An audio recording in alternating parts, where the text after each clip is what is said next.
Hello everyone, I am myself Dr. Rajesh Gubba. I am the general medicine educator. In this session, I will be discussing the very important topic in the connective tissue disorders, that is the vasculitis.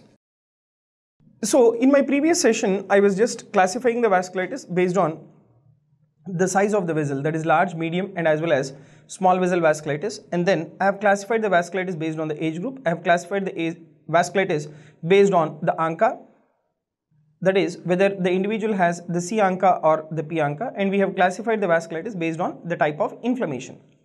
Now having said this, now let me take up the discussion of the individual vasculitis. So you see this question here, a 24-year-old female presents with the abdominal pain, hematuria and arthralgia. On examination, there is presence of the palpable purpuric rash, and that is seen on the trunk, limbs and as well as on the buttocks. The coagulation tests were normal. What is the most probable diagnosis? The options are the hemolytic uremic syndrome, the Henone-Schönlein purpura, meningococcemia, thrombotic thrombocytopenic purpura. So the answer to this question is the Henone-Schönlein purpura. Now taking this clinical scenario into consideration, let me discuss in detail about the Henone-Schönlein purpura. So the manifestations in Henone-Schönlein purpura will be mainly abdominal pain, hematuria, arthralgia. And on examination, there will be palpable purpuric rash which is seen on the trunk, limbs and as well as buttocks. Now, so Henone-Schönlein purpura, let me tell you that it is the most common cause of vasculitis in children. But this Henone-Schönlein purpura, it also occurs within the adults as well. Right? It also occurs in the adults as well. Now, it is the disorder which is characterized by a tetrad. So, what is this tetrad in case of the Henone-Schönlein purpura? The word H stands for hematuria. Right? And why is this hematuria being present? That is secondary to glomerulonephritis.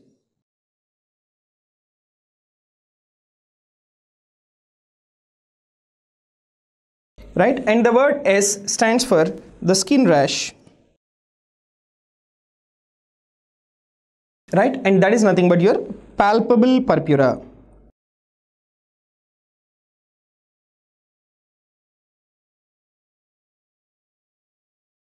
Right? That is nothing but your palpable purpura.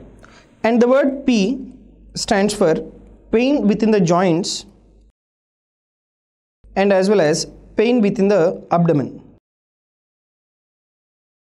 Okay. So that is what is your Henone-Schönlein purpura, which is the one which is characterized by a tetrad, that is hematuria, skin rash and pain within the joints and as well as the abdomen. Now let me discuss the age group and what will be the pathogenesis and the clinical features in detail in these patients with the Henone-Schönlein purpura.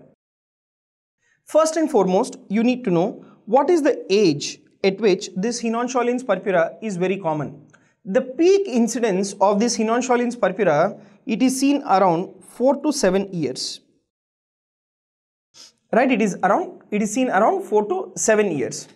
And there is another name for this Henone-Schönlein purpura, and another name for this Henone-Schönlein purpura is, this is also called as anaphylactoid purpura.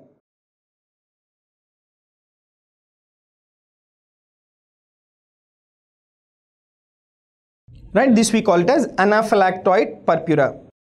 Now, what about the various other questions in the slide? I will discuss that. But before that, you should know what is the pathogenic mechanism in this Henone-Schönlein purpura. Let me tell you that Henone-Schönlein purpura, first of all, it is a small vessel vasculitis.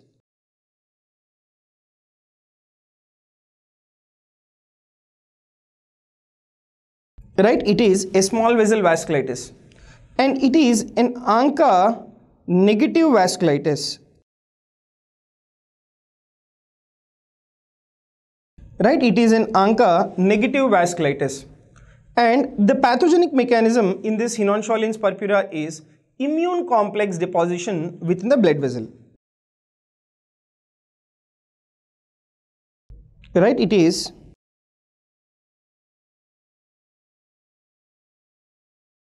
immune complex deposition within the blood vessel, and In this immune complex, definitely you have an antigen and as well as the antibody. And if you see this question, what is the most common class of antibody which is present in this immune complex? So the most common class of the antibody in this particular immune complex will be IgA. Right, it is the IgA which is present within this immune complex. Right, and I have said you that it is seen the peak incidence.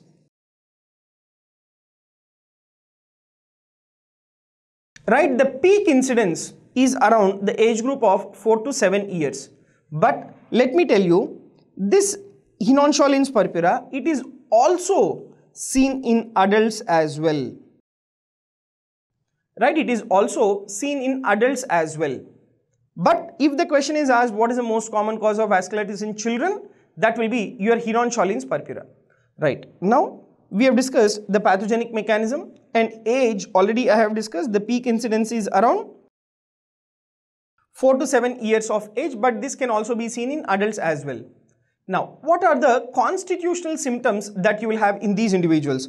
See, regarding the constitutional symptoms, let me tell you, you will have this in all the forms of vasculitis. And the constitutional symptoms is that they will have fever because it's an inflammatory pathology, right? They can have malaise, right? They'll have weight loss, right? They'll have weight loss, then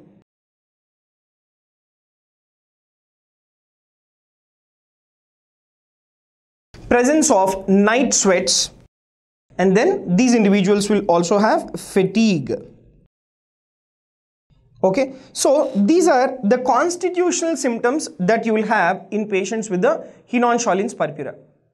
Now, after having discussed about the constitutional symptoms, let me tell you what will be the systemic manifestations. See, the systemic manifestations is that mainly in case of Hinonscholins purpura, it is mainly due to vasculitis of skin, right, and it is due to vasculitis of the joints, right, and it is due to vasculitis of the gastrointestinal tract, and it is due to vasculitis of the kidney.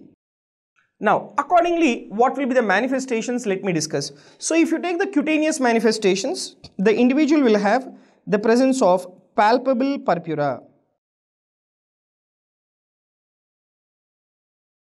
right? And this particular palpable purpura in case of Hinonscholins purpura is not because of thrombocytopenia, right? This palpable purpura is due to cutaneous vasculitis.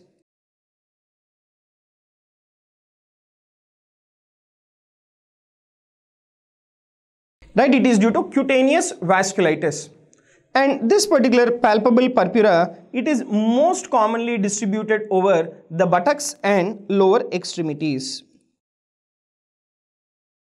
Right, buttocks and as well as in the lower limbs, you have the presence of the palpable purpura. Then, if you see the joint involvement in these patients with the Hinonscholins purpura, so the joint involvement, if you see, there will be polyarthralgia, right? And in this polyarthritis or polyarthralgia, it is non-deforming in nature.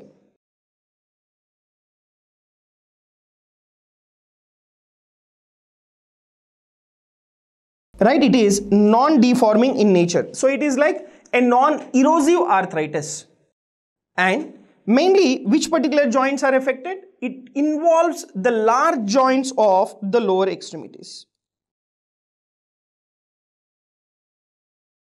Right? It mainly involves the large joints of the lower limbs that are being affected in these patients with the Hinonscholins purpura. And joint involvement, it is migratory polyarthritis. Right, it is migratory polyarthritis. So that will be the joint involvement in patients with the Hinonscholins purpura. Then followed by that vasculitis due to GIT.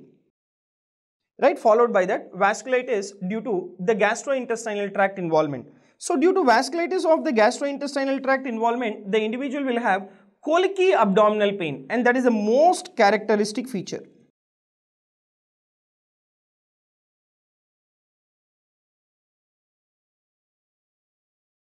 Right, they'll have colicky abdominal pain. Right, that is the most characteristic feature. And what are the other GI manifestations? That includes the passage of blood and mucus from rectum. Right, passage of blood and mucus per rectum. Next, there can be nausea and as well as vomiting. Right, or they'll have diarrhea or constipation. So this will be the gastrointestinal tract involvement. Then finally, the renal involvement. Renal involvement is in the form of glomerulonephritis. And secondary to this glomerulonephritis, the individual will have hematuria and as well as the proteinuria. And they will also have RBC cast in the urine. Right, so that will be the renal manifestation. So that is in the form of mild glomerulonephritis, and due to which there is proteinuria. They will have hematuria, right, and they can also have the presence of RBC cast in urine. Okay, that is what will be the renal manifestations in patients with the Henon-Schalins purpura. So these four are characteristic features in HSP. Vasculitis of the skin, that is purpura. Vasculitis of the joints, that is polyarthritis. Vasculitis of the GI tract, that is colicky abdominal pain. Vasculitis of the kidney, the individual will have mild glomerulonephritis. And yes, so this is the skin involvement in patients with the Henon-Schalins purpura, right? So you have the purpura over the lower limbs and as well as over the buttocks, right? Now, having said this, let me discuss the laboratory features in patients with the Henon-Schalins purpura. So first of all, you need to know what is the investigation of choice in the HSP. Investigation of choice in patients with HSP will be skin biopsy. Right, it will show you you have to do skin biopsy. Now, what does this skin biopsy demonstrate? Right, what will be the picture of the skin biopsy? That will show you the presence of leukocytoclastic vasculitis.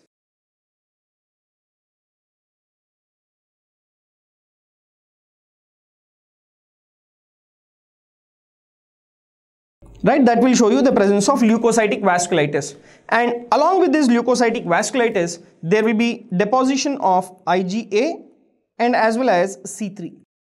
Right, IgA and as well as C3 deposition will be there. And the other important thing is renal biopsy is also the useful investigation which will demonstrate the presence of mild glomerulonephritis. But the investigation of choice will be your skin biopsy. Now you need to know what do you understand by this word leukocytic vasculitis. See, leukocytic vasculitis, it is a small vessel inflammatory disease.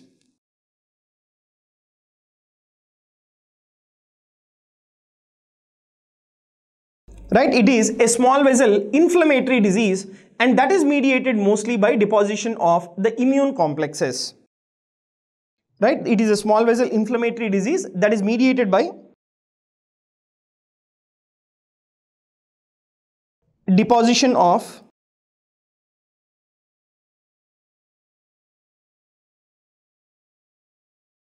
immune complexes. That is what is called as leukocytic vasculitis, and that is what you will see in patients with the HSP. Then the other investigations are the markers of the inflammation. So what are the markers of the inflammation? That is ESR and as well as the CRP, both of them they are elevated. Right? Both of them they are elevated. And what about the other investigations? If you see the complete blood picture, right, complete blood picture, the individual will have mild leukocytosis, there will be increase in your WBCs, but platelet count, if you see, the individual will have normal platelet count.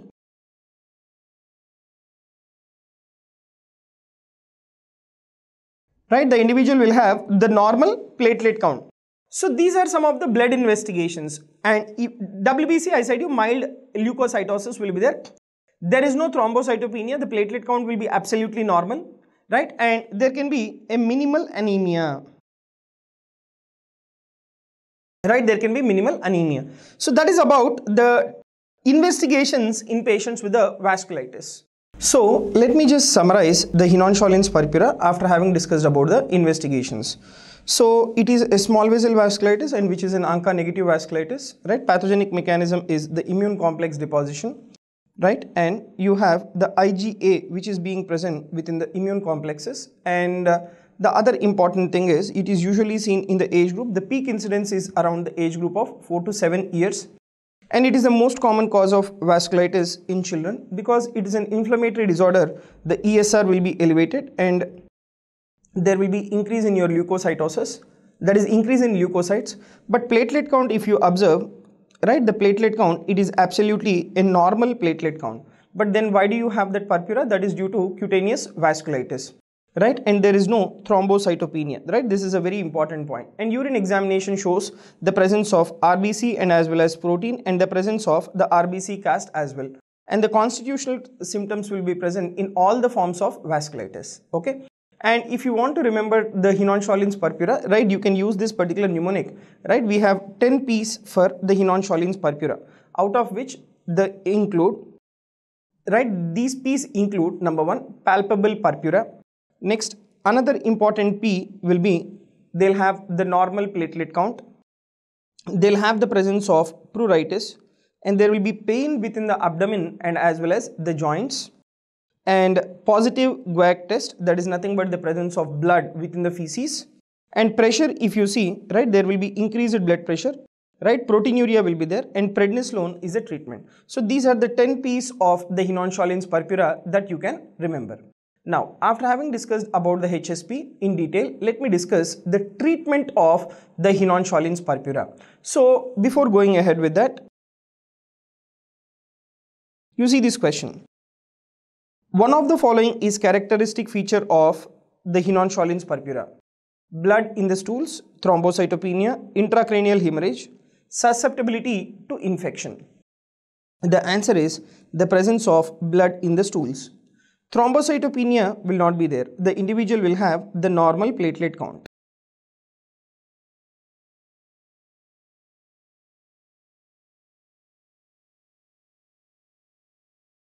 Right, the individual will have the normal platelet count. So an intracranial hemorrhage, it is absent, and susceptibility to infection will not be there in these patients with the Henon-Schollen's purpura. Now, having said this, the next question is, the Henon-Schollen's purpura is characterized by deposition of following immunoglobulins around the vessels: IgM, IgG, IgA, IgE. So I said you the pathogenic mechanism in the Henon-Schollen's purpura, and that particular pathogenic mechanism is the immune complex deposition, right? And in this particular immune complexes, what is that you will have is the presence of IgA, right? The presence of IgA is the what being deposited in the immune complexes of the Henon-Schollen's purpura. Now, coming to the treatment in these patients with the HSP, let me tell you the treatment of choice or the drug of choice will be prednisolone.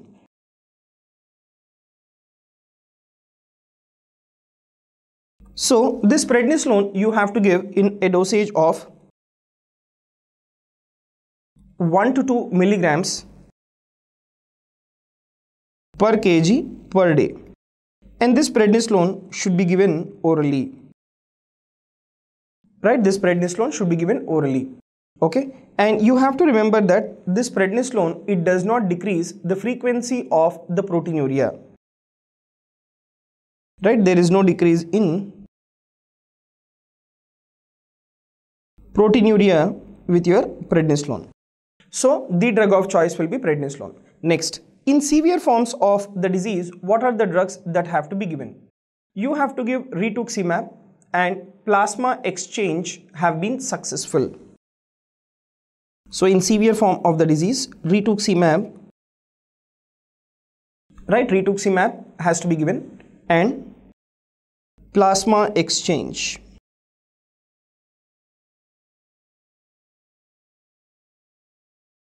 Right, and plasma exchange. So these have been successful for severe disease, according to several case reports, right?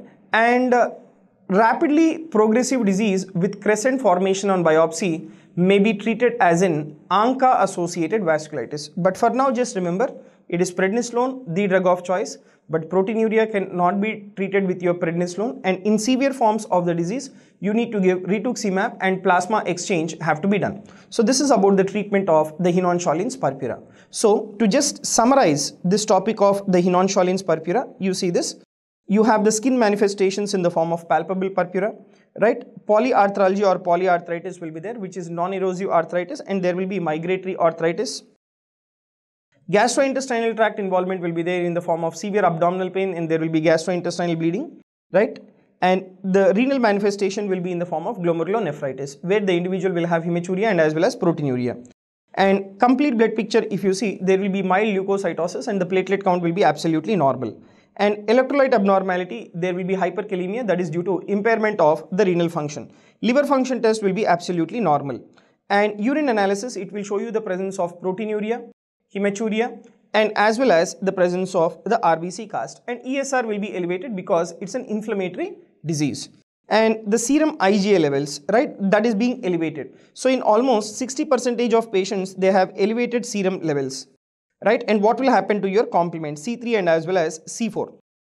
So even though immune complexes contain IgA, they are essential to the pathophysiology. Serum complement levels, they are usually normal. So serum complement levels will be normal. So this is in nutshell about the topic related to your Henon-Schalins purpura. Thank you very much.